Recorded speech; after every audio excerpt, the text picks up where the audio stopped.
If you need more support, visit faithfullygrowing.com and click on offerings. There you'll learn about the Faithfully Growing community, an affordable way to try IFS. You can also find info on one-on-one and group coaching offerings.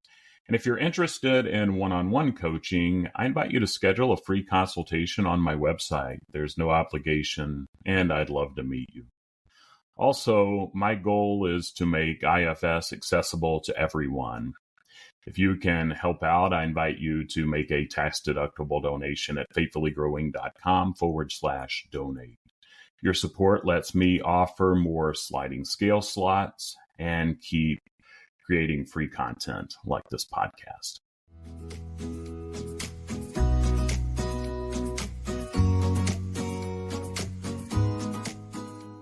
Welcome to another episode of IFS Meditations and Insights, a podcast exploring personal growth through the lens of internal family systems.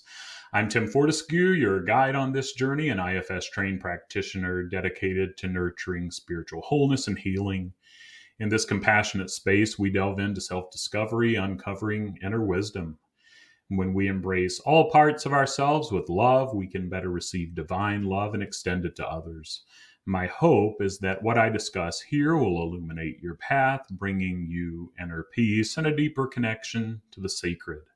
Together, we'll learn how IFS gently transforms our relationship with ourselves and the world. So settle in, open up your heart and mind, and let's dive into another episode.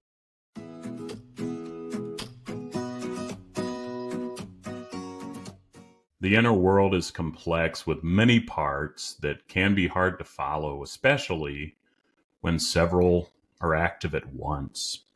And making a map of this inner world helps make it clearer and easier to see, and this can be useful for both the practitioner and the client during the IFS process.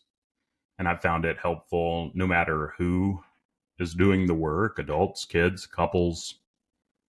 The parts mapping process and externalizing those parts is helpful. So I'm going to talk about that just a bit today and give a little insight that I found helpful. And please feel free to reach out if you have suggestions or questions or other things, because I'm learning right along with you and grateful for you. But here's why making a map of your inner system could be or may be helpful. First, it guides you through the process, ensuring that you understand each step and part along the parts work journey. Second, it shows the relationships inside, like conflicts and alliances with your parts. Some may be on one side that are more proactive, like managers, and some may be on another side that are more reactive, like firefighters. But as we get to know them and know those alliances and those polarizations that form, we can help them know each other better, and ultimately we're all on the same team. And a map can help with that. Number 3, it systematically pinpoints the core components that are directly associated with challenges, aspirations, or visions for the future. So again, it helps bring clarity and to help bring a sense of connectedness between those parts work sessions, whether it be with a practitioner or on your own. Number 4, it helps separate parts from each other, starting the unblending process, allowing parts to see you and for you to see your parts. And it provides a different perspective, and it allows you to visualize that. And it's in that space where unblending happens that relationship with our parts and vice versa, their relationship with us can happen. Number 5, it's a way to take notes or remember parts over time, which can be helpful for organizing information and recalling details later on that may stimulate a part that you may not have jotted down. But I've found that as we externalize, take notes, even if we miss some things, what we jot down can facilitate other parts to jump back in, and we can be reminded of them. And then finally, it gives you a tool to reflect on your parts between sessions, which can help enhance the overall parts work process. And so I encourage you to find ways that work for you to externalize your parts and to map them. And you can externalize parts in many ways. And let me give you just a few ways that may stimulate your creativity. Uh, and let me know if you come up with other options or things that have worked. And I'd be glad to know them and to share them with others too, as it makes sense. And feel free to share these concepts with others too. First, drawing or painting on paper with practitioners' help or on your own, allowing for visual expression during the session, whether it be in an office or on Zoom or in your own work and in between those sessions or times that you do your work.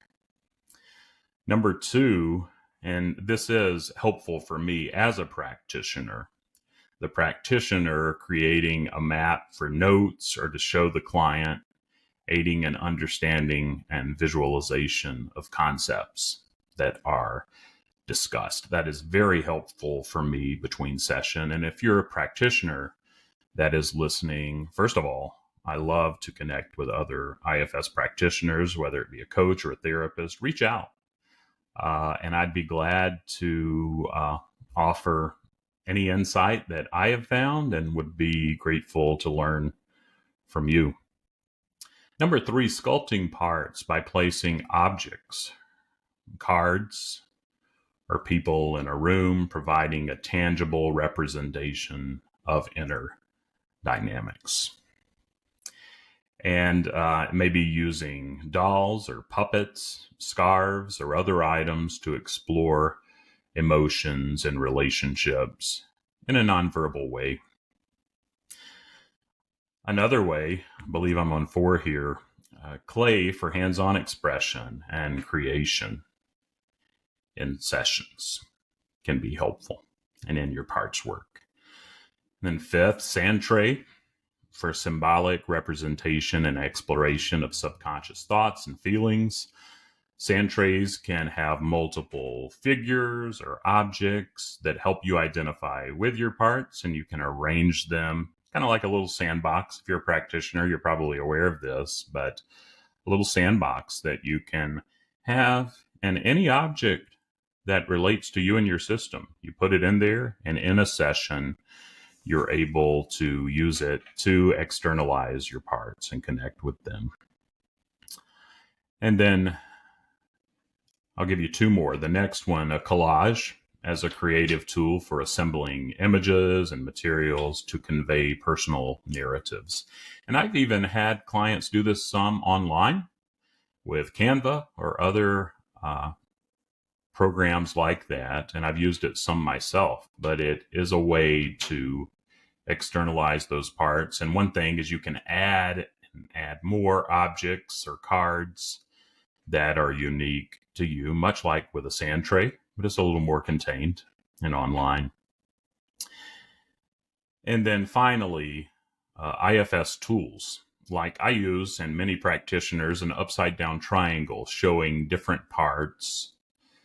For example, the protective layer at the top on the 2 opposite ends of the triangle, those managers and firefighters, and then below, as you go down toward the V, that those parts that have been exiled or protected by those managers. And then at the core, and even beyond the core of that triangle, you have yourself and self energy. And things like a blank mandala for introspection and self-awareness can also be helpful. So I hope that these have stimulated some of your creativity, but like real maps, an inner system map can show many parts or zoom in on a few, just like zooming in on a map. And after making a map, clients can decide which parts they want to explore more with IFS or which ones are most present. And then on the flip side, a map helps the practitioner spot parts that might cause trouble later on so that they can be curious.